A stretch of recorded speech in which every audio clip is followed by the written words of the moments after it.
one moment, know that you are loved, that you are safe and whole and loved.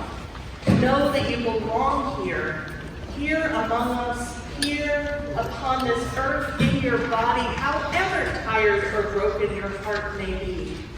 Whatever fear, disappointment, anger you carry, for this hour, know you are not alone. Feel the presence of others surrounding you, breathing beside you and with you, discovering together the way our voices rise and fall together in harmony, in hope. Claim here a resilient freedom, the choice for love, to light, to live with joy and gratitude and praise as a form of resistance. We light our chalice and invite our children to light one of the chalices in their area. Come, let us worship together.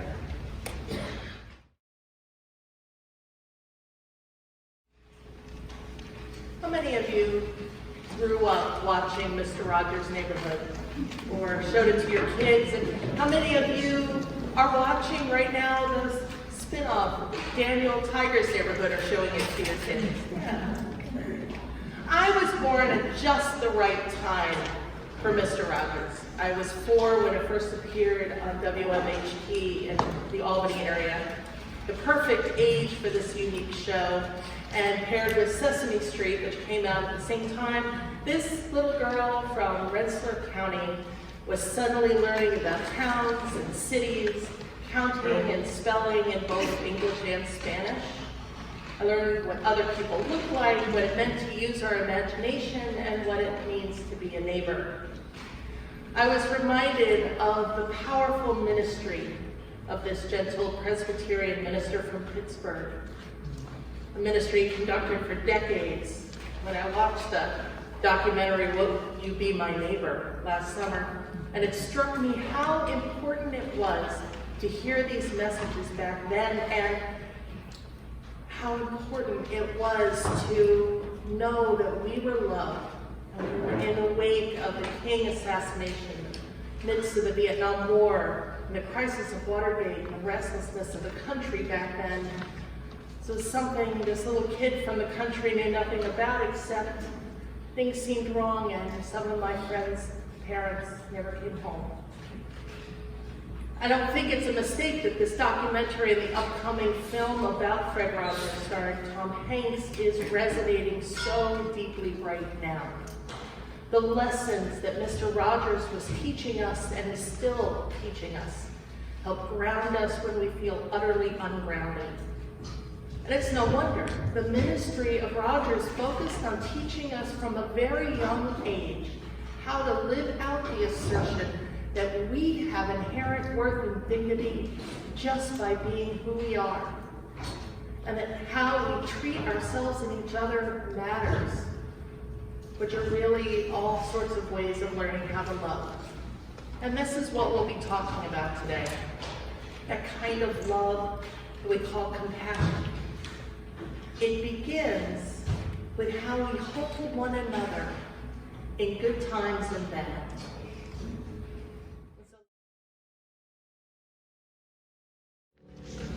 So Mr. Rogers, I learned, would often pray with people like that, including those who came to interview him. In that way that some people have, Mr. Rogers would turn interviewer into interviewee. As he asked after their families, how was it with their hearts and their souls? Over and over again, when you hear about people who interviewed Mr. Rogers, there continued to be a connection long after the piece was published, because he cared and he would stay in touch. Because this is how he was. He loved everyone he met in a way that I can only begin to imagine.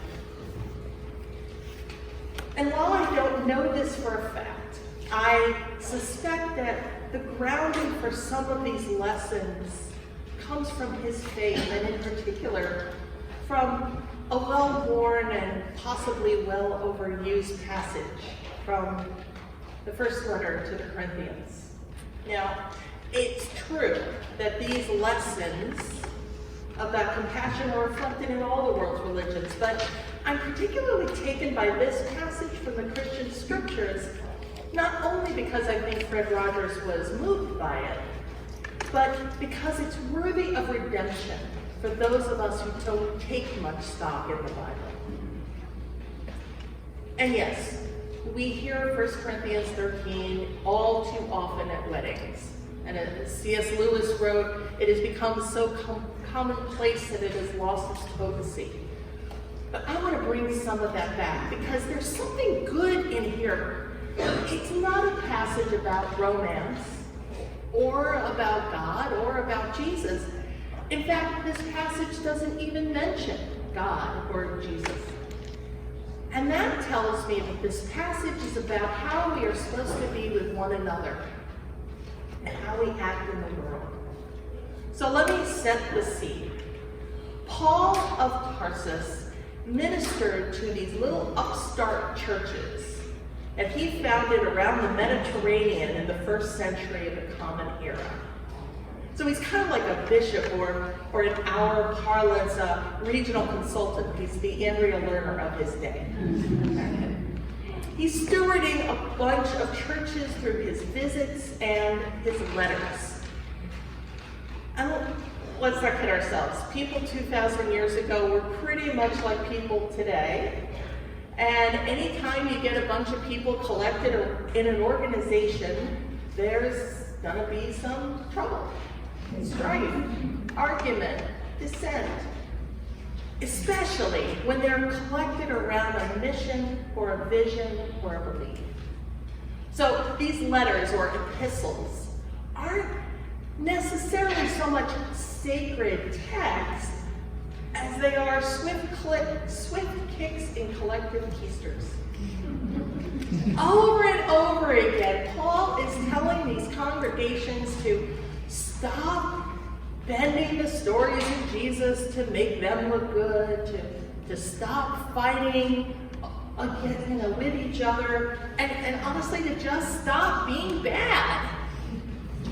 This one to the people in Corinth in modern-day Greece is no different. And in this case, it seems the church there has been struggling with a lot of holier-than-thou attitudes, which are getting in the way of people getting along with one another, okay? So some people were making a show of their spiritual gifts, their ability to spout prophecy or speak in tongues or do things that are lifted up. And so this show was a problem. It was causing argument. So Paul says to them, if I speak in the tongues of mortals and of angels, but I have not love, I am just a noisy gong or a clanging cymbal. And if I have prophetic powers and I understand all the mysteries and all the knowledge, and if I have all faith so as to remove mountains, but I do not have love, I am nothing. If I give away all my possessions, and if I hand over my body that I may boast, but do not have love, I gain nothing. For the Corinthians, and indeed most of the early Christians, these spiritual gifts were signs that God was working in their lives, and they understood them in the ways to manifest the kingdom of heaven on earth. Okay? But these gifts are not unlike our own. Where the Corinthians embraced prophecy, healing, and speaking in tongues, we embrace prophetic witness, reason, generosity. Now, the gifts themselves are fine, and in fact, Paul preached on them over and over again, and we preach on them over and over again. There are important ways in which we move through our days putting our faith into action. But the problem with this group in Corinth, and by the way, there's a reason it's 1 Corinthians, he had to write them again. Okay, so this wasn't the only problem, right? But the problem at this moment in Corinth, and the danger among us, is when the gifts, when the show becomes a a sign of shibboleth that divides the believers from the not believers, the good people from the bad, the woke from the unwoke, the committed from the casual. The gifts are not the thing, he's saying. The stuff we do is not the thing. It's useful, it's helpful, but it's not the thing. The thing is love. Without love, says Paul, I gain nothing. And frankly, neither does anyone else. Love is what allows our gifts to function. And what a thing it is. Paul tells us that love is patient and kind and doesn't envy. Love is not proud, it isn't rude, it isn't pushy or resentful.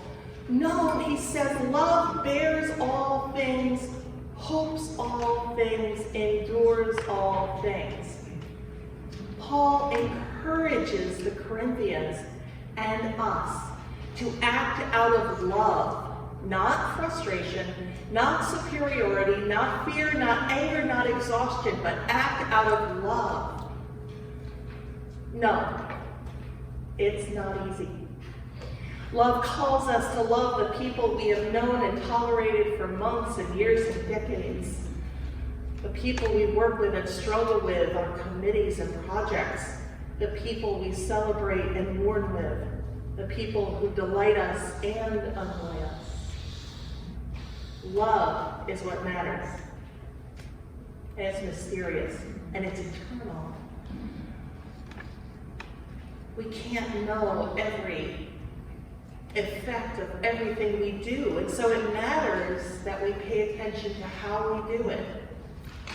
It's easy. I mean, I know firsthand how easy it is to get so caught up in the busyness of our lives and move too fast and make assumptions and speak without thinking and forget to approach one another in a spirit of love. And that's when everything goes pear-shaped.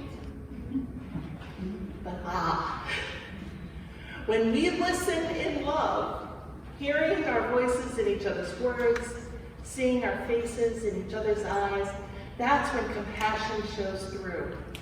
When we act in love and letting love, not our egos, not our fears, not our anxieties, but letting love guide us, compassion helps and heals. When we approach our work with love, people know you in ways they can't anticipate, and you can't anticipate. They see your generous heart. They see your kind spirit. They see your passion and compassion, your earnestness and your forthrightness. The greatest of these is love, Paul writes. It's all about love.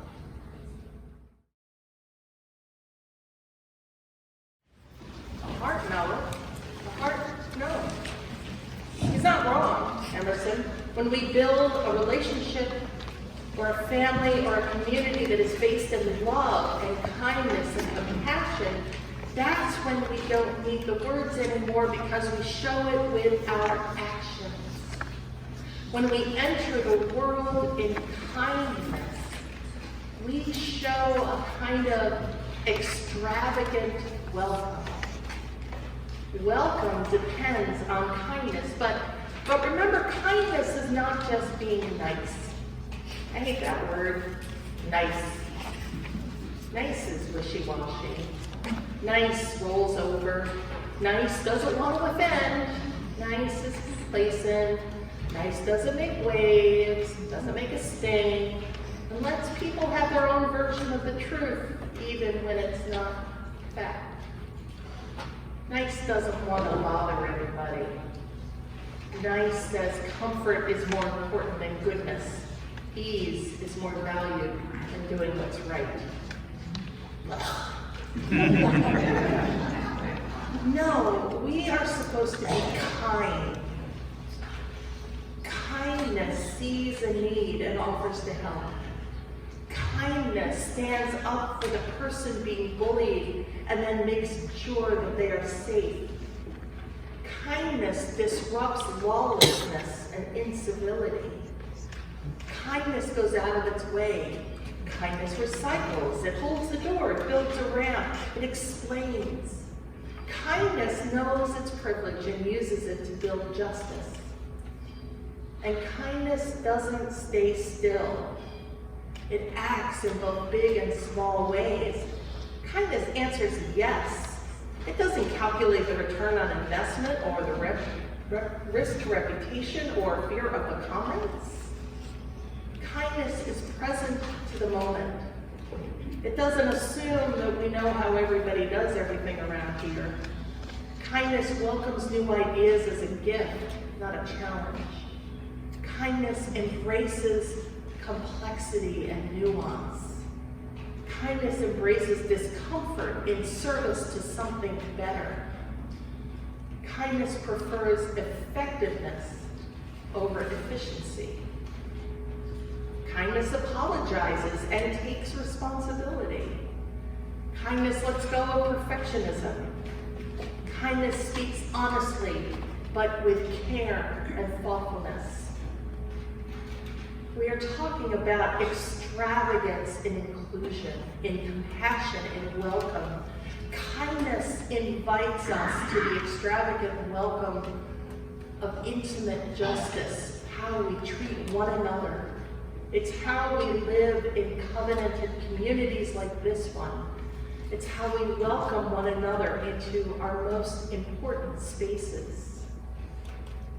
Extravagant welcome also means living aloud the words of Islamic mystic Rumi. Come, come, whoever you are. Wanderer, worshiper, lover of leaving. Ours is no caravan of despair. Though you've broken your vows 1,000 times, come yet again. Come. When we welcome new members to this caravan, we remind ourselves what it means to come, to be together, and we remind ourselves of the vows that we ourselves have made, and maybe sometimes broken, but that we can make again. Our whole selves are welcome in this place of growth, deepening, care, and compassion. And so whether you are affirming your membership in this caravan called Community Unitarian Universalist Congregation for the first time, or the 10th or the 50th, this act of speaking together and welcoming one another back into our covenant reminds us of the extravagant welcome that this compassionate faith and this community provides.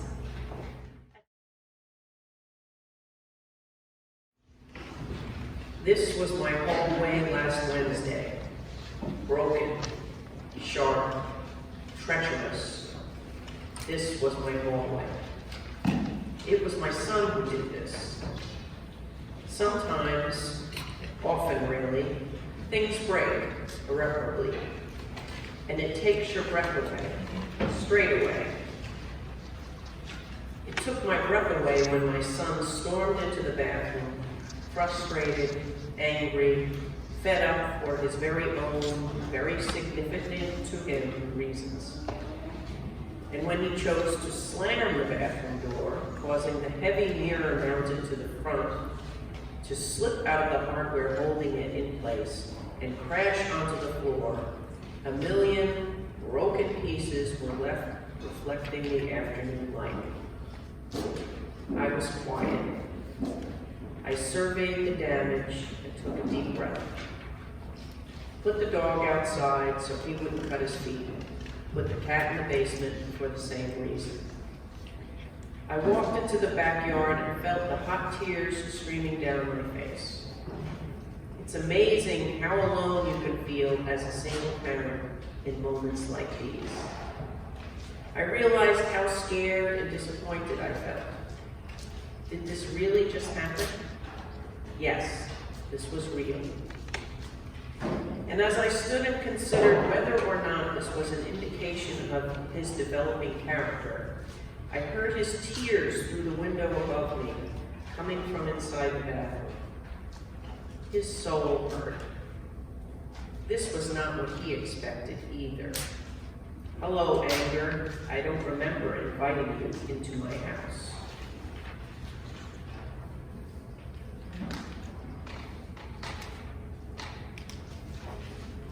scary, terrified, ashamed, worried, scared.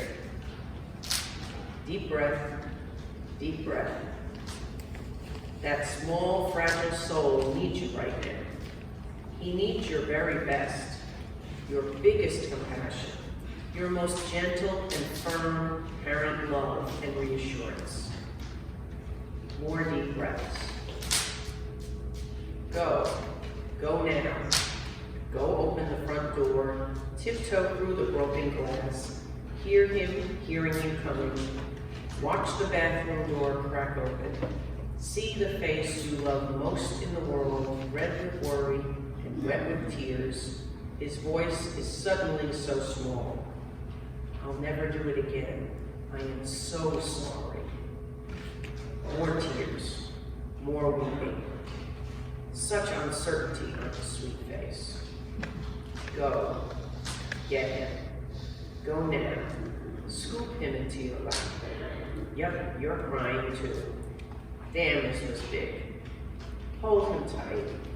Watch how he curls into a ball in your arms so quickly. See how eager he is to be loved by you, to be reassured by you. See how small he still is. See how fragile that spirit is. I love you. You are safe. I am right here. The worst part is over now. I've got you. I'm here. I love you. Go. Tell him about anger. Tell him now. Anger is a really powerful feeling. You have a right to your anger. Anger burns hot. It can purify. It can also destroy. He nods. He feels it. He's met anger now. There's a better way to show your big feelings. We'll work on it together tomorrow. I'm here to help you. You are safe. You are never alone in your anger. You are never alone in your fears. I'm here. We're together. Now we will clean together. And we cleaned up the broken pieces. We swept and we vacuumed. It was quiet work. It was careful work. It was thoughtful work. Sometimes things break. Sometimes we break them. It's not the breaking that matters, the how or why. What matters is how we choose to respond to the brokenness. Does it kill us? Does it throw us into a spiral, a downward spiral of blame and punishment? Or does it help us remember how to love deepest? Does it push us towards compassion and over the hurdles of rightness and wrongness into loveness? Yes, loveness. Go now. Get that baby of yours. Teach that. Show that. Live that. It's called loveness. Go now.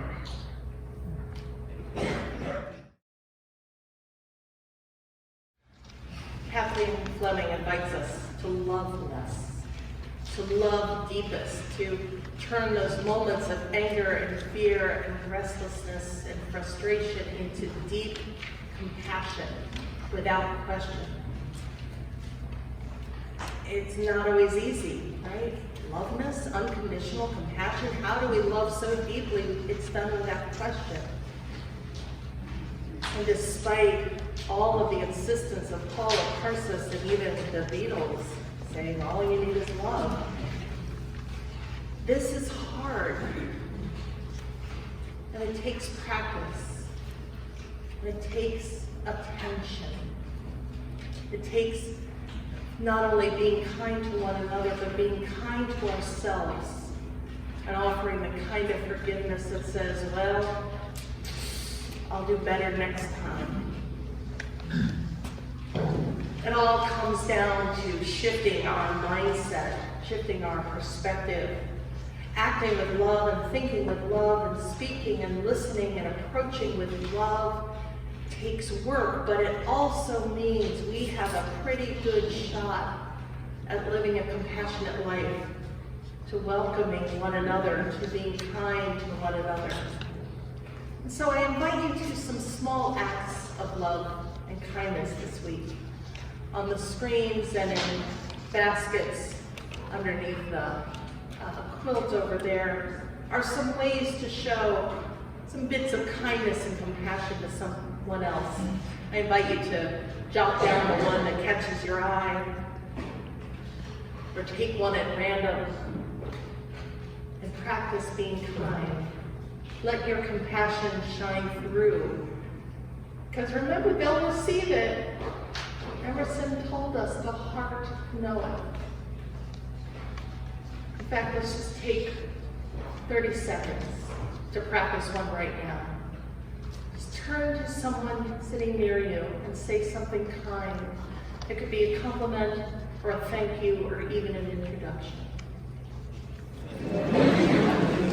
It's contagious, isn't it? You start being kind and then you can't help but keeping on being kind. See how good it feels?